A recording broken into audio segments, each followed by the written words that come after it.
Alright guys, welcome back to This Week in Wrestling, covering everything that's gone on over the course of this past week, starting with the news that Roman Reigns has been sent home from the current WWE European Tour.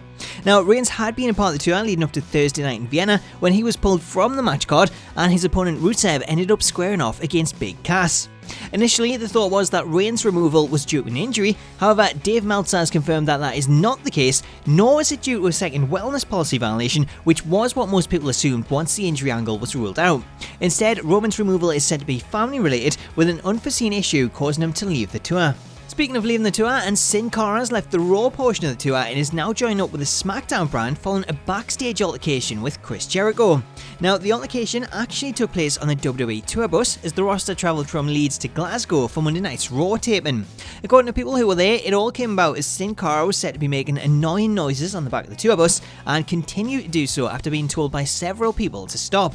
This then led to Jericho more forcefully telling Sin Cara to stop, only for him to tell Jericho to f*** off.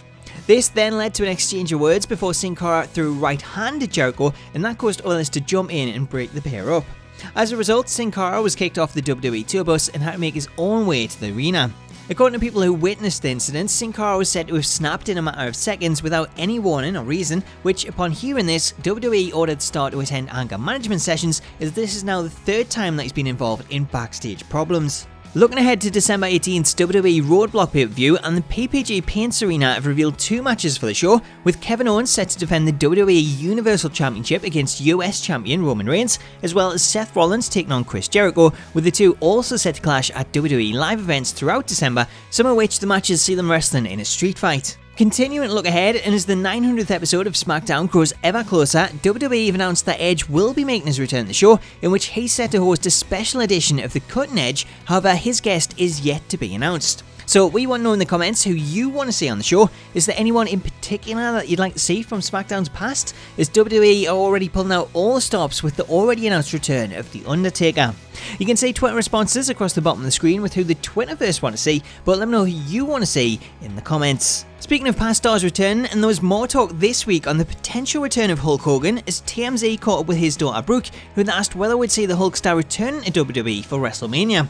Brooke said that a lot of people have indeed been calling him for WrestleMania, therefore maybe things have finally blown over and Hogan's return could well be in the works. Also speaking on a potential Hogan return this week was Finn Balor, who said anything can happen in the WWE, and that as a fan he would love to see Hogan back, especially if he was to get the chance to wrestle him. Switching to TNA, because as we all know, it's impossible to get through a show without covering the latest on the whole TNA debacle, but things could actually be coming to a close as Billy Corgan has revealed that he has now signed a settlement with TNA and Anthem, which would appear to mean that he's now received the money that he was owed. However, Corgan, who revealed the news in a tweet on his official Twitter account, has kept the full details under wraps as he plans to do a few interviews next week to spell out what is and what isn't covered in the settlement.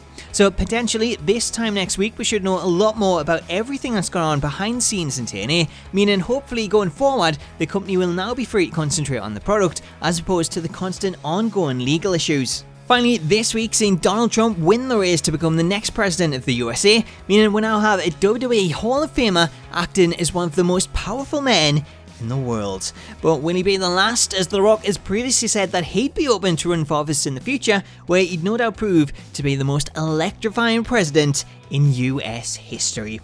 So guys, that brings us to the end of This Week in Wrestling. I hope you've enjoyed it, and if you did, I would love it if you could drop a like. Let me know your thoughts on all this week's stories in the comments. Have yourself an awesome weekend, and until next time, I'll catch you later.